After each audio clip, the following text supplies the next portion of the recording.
the big makeup tutorial. First, tutorial.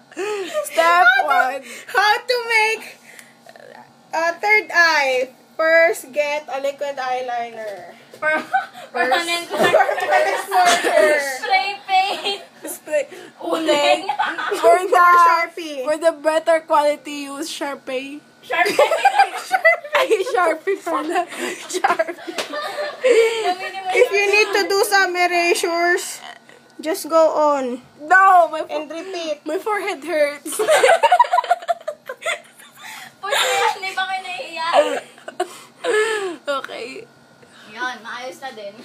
Di naman concave yan eh. Concave yan. It looks like a boobs. It's a rated R word. I'm Rated sorry. R? Rated R word. I'm sorry. Okay. It's done. The two concave is done. Are done pala. Spell concave. Concave. Okay. It's okay. Sabi ko spell. See? And the rest is concave. Ipapost niya talaga yan. Grabe. Okay, it is polished. Pupo sa YouTube. What? Huwag ko na i-erase. Okay na yan. Step 2, draw the iris. It's hot. Irish. Iris. Look at my mouth. It's pouty. I can see. Because you're blind.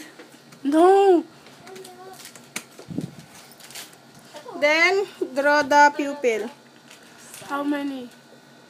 Pupil nga, diba? How many people? Then, next step, draw the eyelashes. Uy, mamaya. Mamaya totoong magka-third eye ako, ha? Okay lang yan. TP. Ano ba yan? Yan. Yay. Ano, sa ganda yan or ito? Yay. Make sure that it's not thin, it's thick. Wait lang.